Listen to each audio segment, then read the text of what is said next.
As we're recording this, it is the first day of Bengals training camp. We're just 17 days away from the first preseason game against the Buccaneers and 46 days until they kick off the season for real against the Patriots. We'll start with the biggest news of the week, which was, of course, yesterday, Tuesday, when the Bengals social media team posted a photo of Joe Burrow arriving at the stadium with a buzz cut that was dyed blonde. Skinny, what were your thoughts on Joe Burrow's new hairstyle?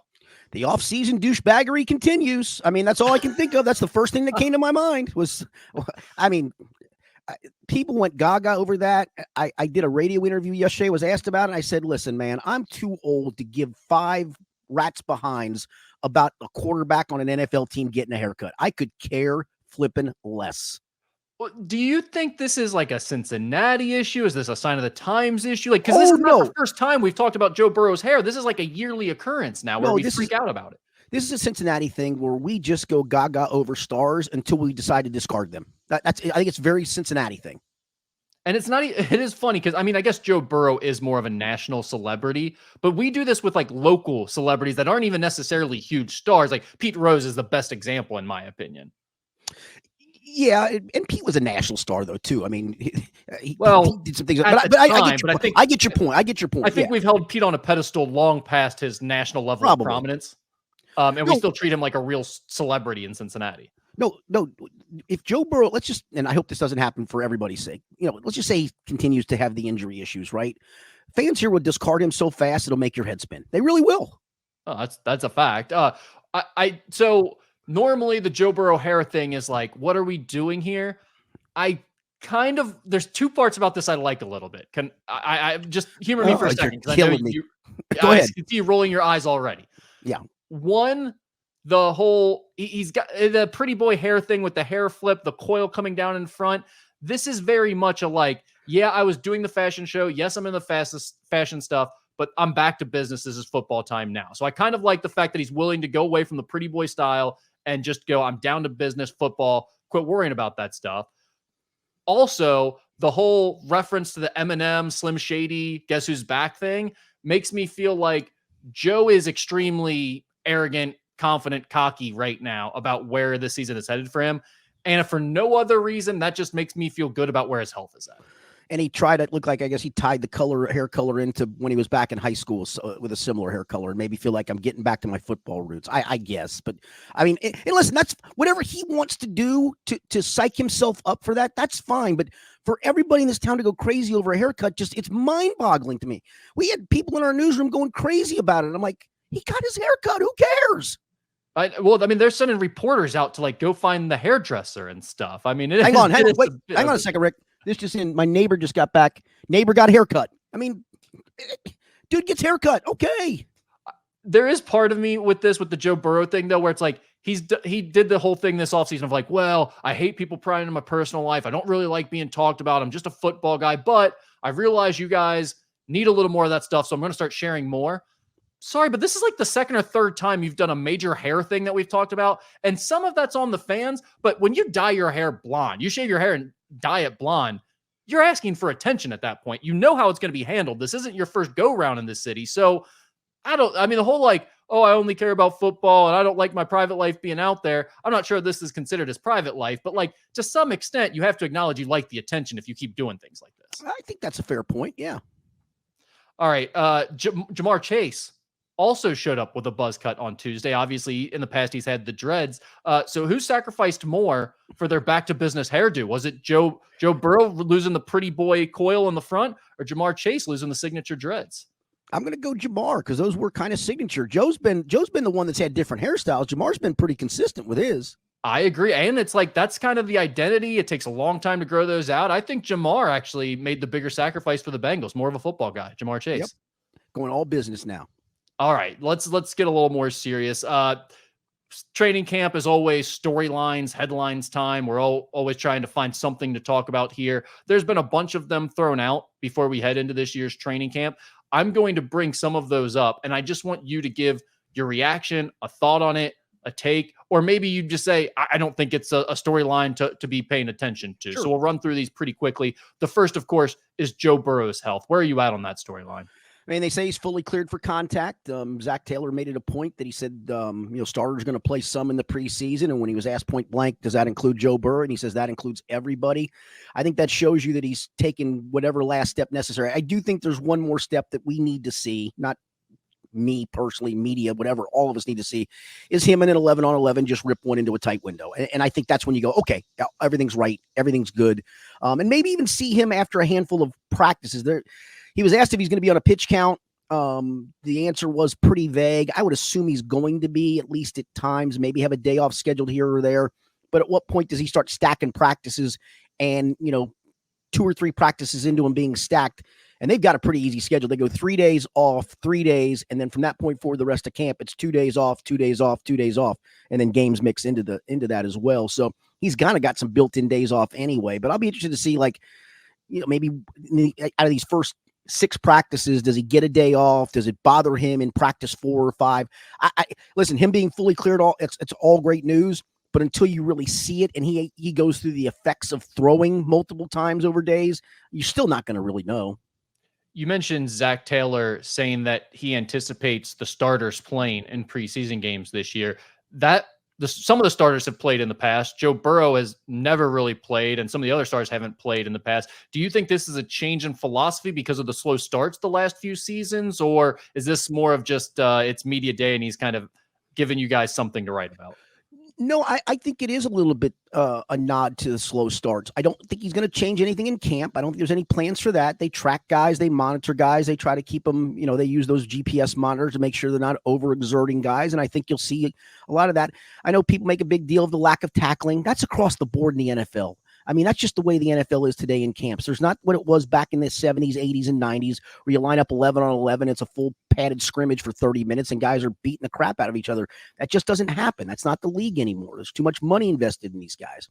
But I do think that's a nod to him. It's either him, the nod of, I do think my guys need to have some reps. I do need to change something up. Or maybe it's him almost as a nod to the fans of, okay, I'm going to play these guys a handful of snaps just to appease you guys.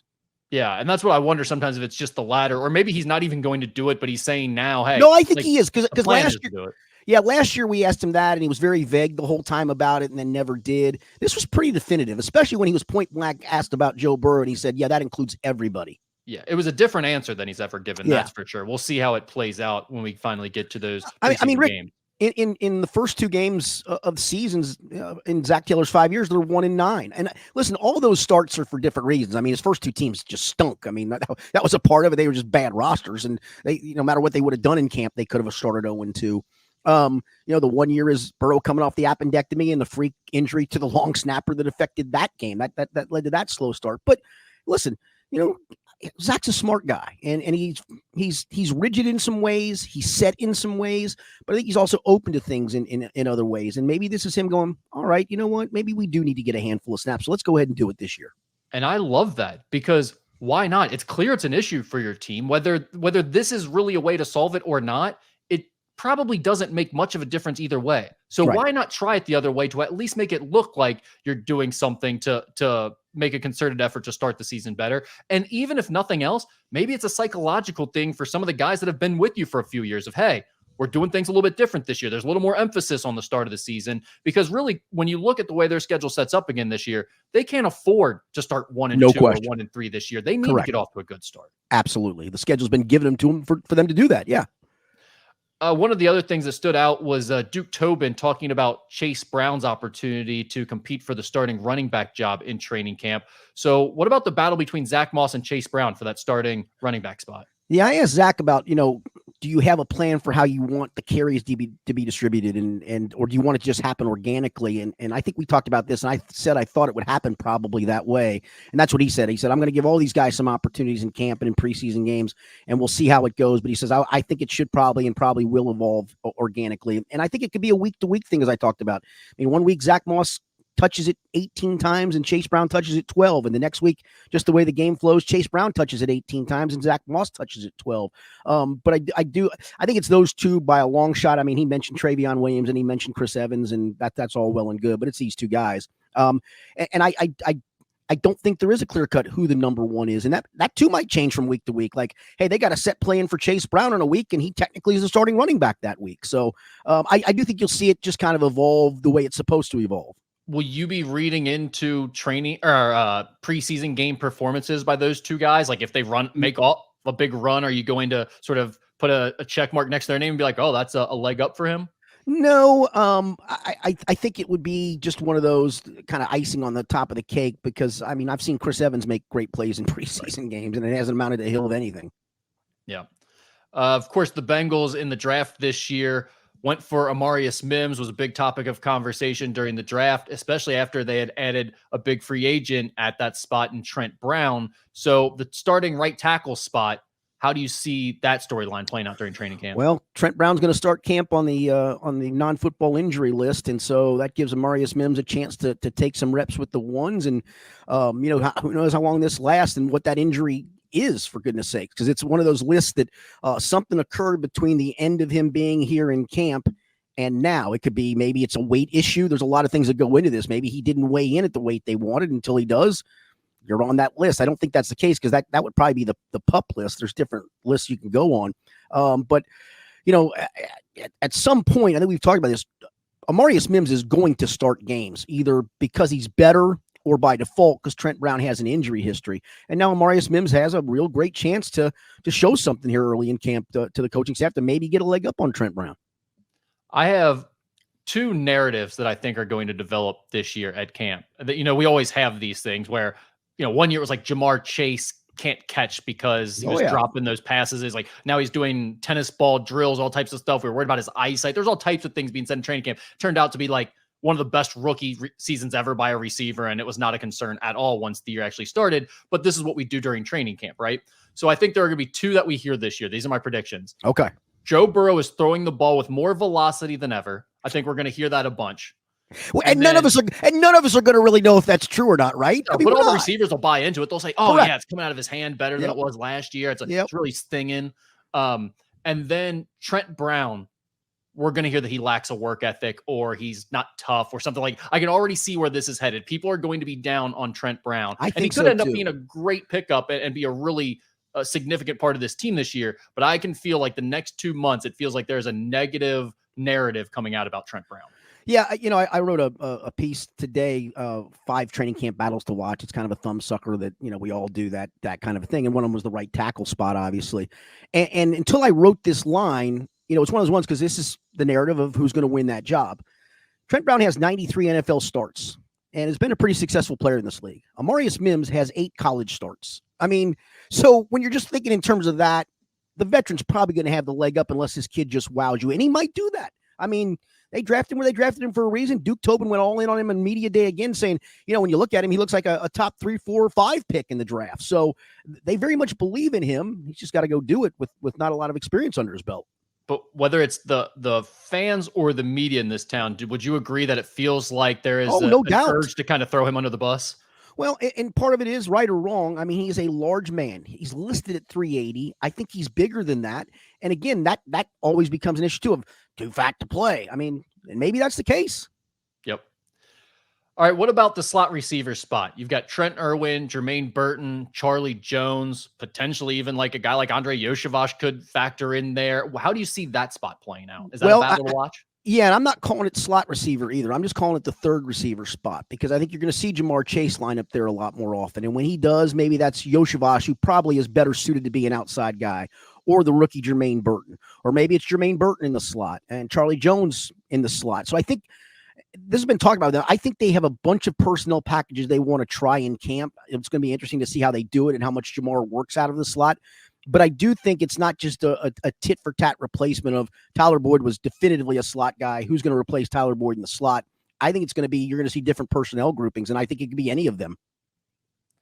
The safety was a position that was talked about a lot this offseason. They needed to make an upgrade. It felt like they did upgrade that position in multiple ways, but now it feels like they might have sort of like 3 starters at the safety positions. To me, it seems like Geno Stone is a definite starter going into the season, and then you're kind of looking at Von Bell and Jordan Battle to battle it out for the other spot. Is that how you see it?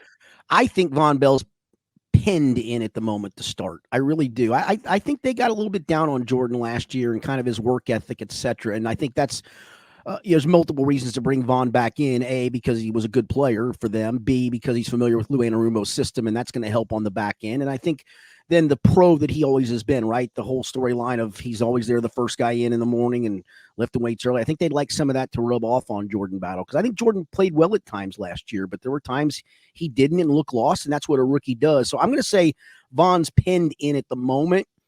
My fear is, and I hate to do this because everybody ages differently in sports, right? I mean, Tom Brady never aged, basically. And some guys are out. I mean, we just saw, I think it was Michael Gallup, the wide receiver from the Cowboys, just retired at age 28. So everybody's body is different. But Vaughn is such a physical player. Didn't have a very good year in Carolina last year, was hurt some. My fear is, has he lost a step? And, maybe that won't matter for the first month as you kind of go through that schedule and he's back there getting everything set and he rubs off on Jordan Battle the right way. But if it does, you better hope Jordan Battle is ready to go back into the starting lineup and play.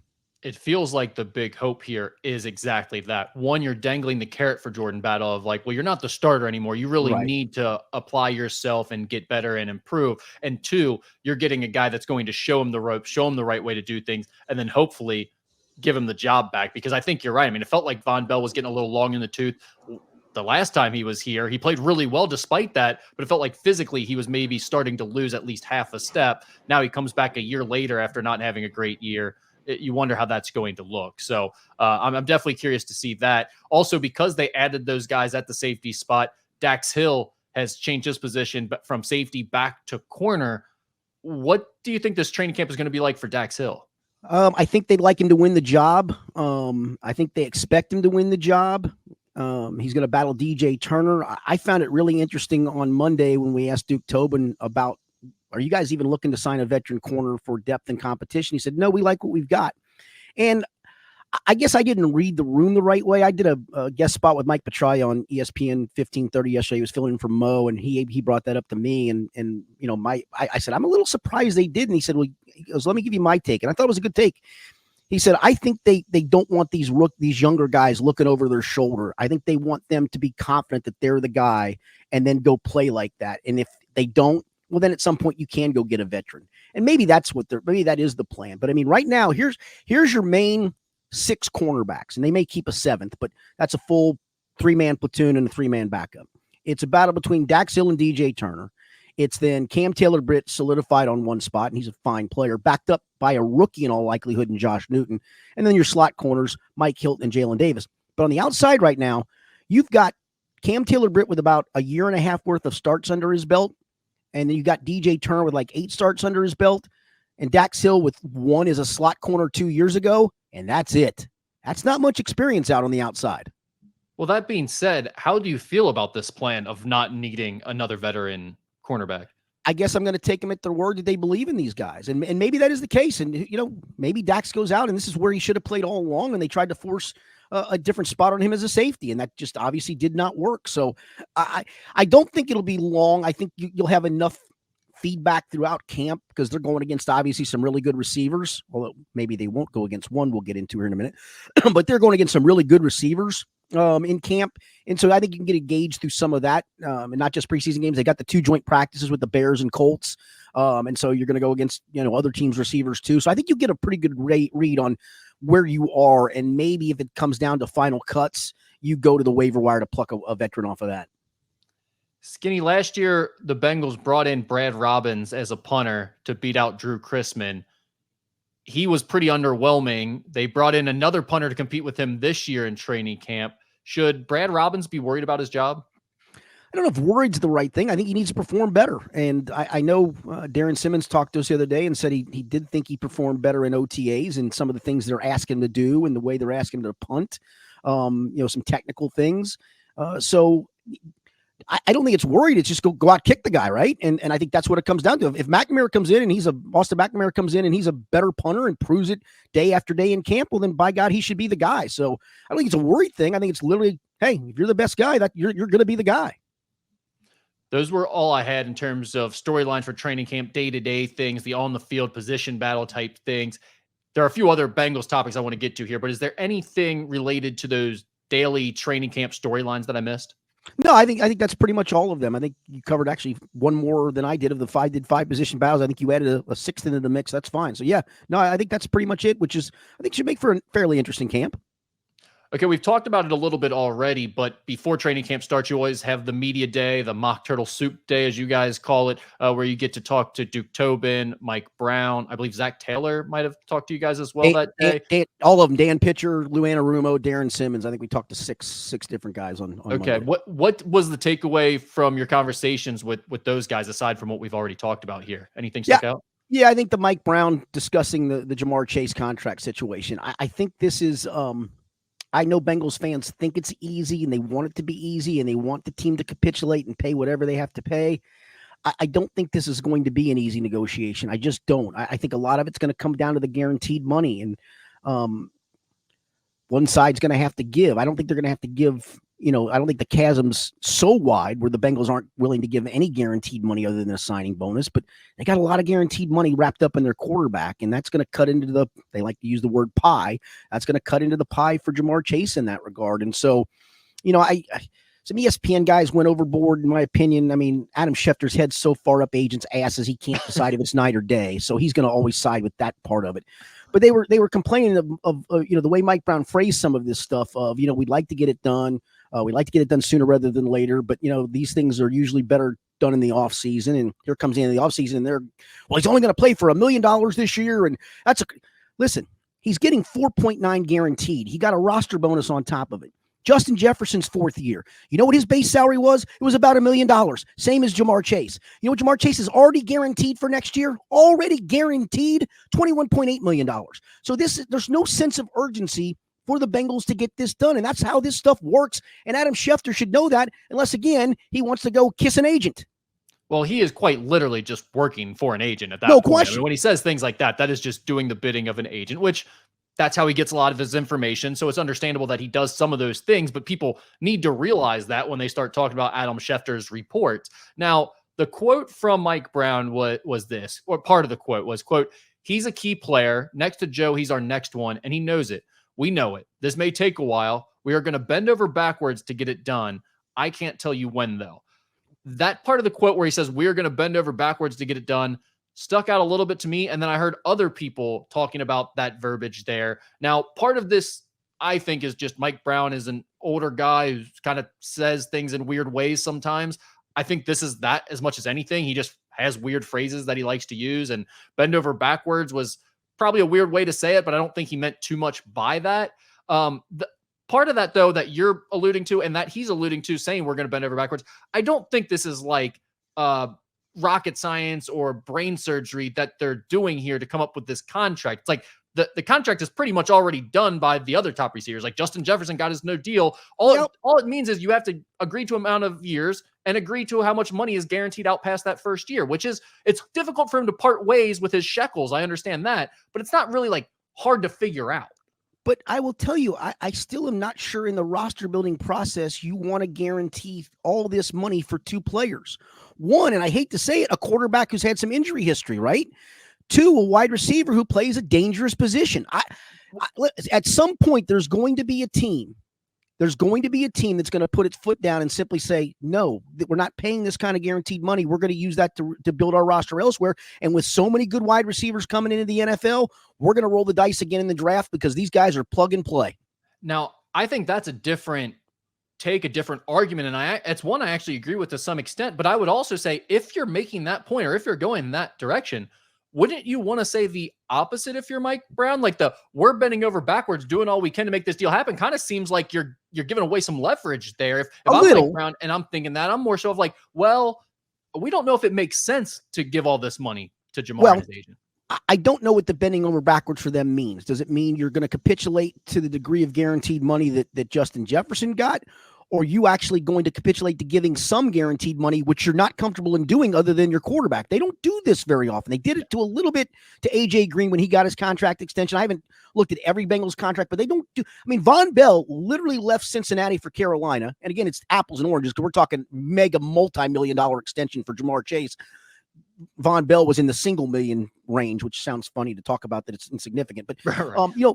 Von got $6 million guaranteed in year 2 in Carolina. In fact, Carolina is literally paying him $6 million to play for the Bengals this year. The Bengals are paying him, I think, $1 million. It's a very cheap contract other than what Carolina's paying him. So they just don't do that. And you can argue whether it's right or wrong, but especially when you're talking about, I mean, God, go look at the guarantees for Burrow. And I'm not telling you he's not worth it, but man, it's a lot of guaranteed dough. It's a lot.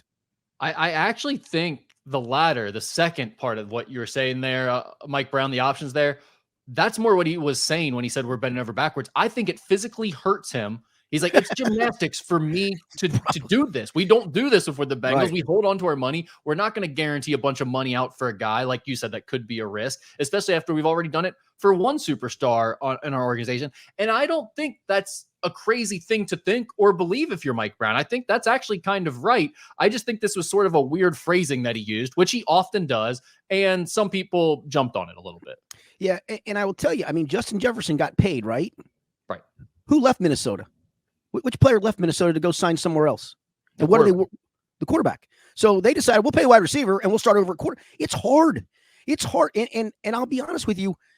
I don't think Ben Baby's written this story yet. He and I have talked about it, but he's got some kind of weird metric chart that I'm not familiar with that kind of rates wide receiver values and all of that. And it's not a knock on Jamar Chase. It just shows there's a value that almost every wide receiver in the league literally almost is being paid way above what market value should be. And at some point, a team's going to go, no, we're just going to stop doing that. And here's the goofy part to this, right? Let's just say that at some point, because I don't know how much negotiations will go on during the season. As he mentioned, this is a lot of offseason stuff. Maybe there's a point where that side says, to hell with it. We're never going to come to terms. We'll play next year on the 5th-year option and then do with it what you will. Do they then go back and say, okay, if we can't pay Jamar, now we'll pay T. Higgins? The whole thing's fascinating to me. I think that would be a big disappointment for fans if that's. I understand that, and it should be a big disappointment because I think Jamar Chase is a much better player than T. Higgins. I clearly do. I've mentioned that. But part of the other issue you're going to run into with the fan base is we've spent the last 6 months to a year listening to the setup of the Bengals don't really need to hang on to T. Higgins. He's not really the guy. He's disposable. He's not as good. All of that.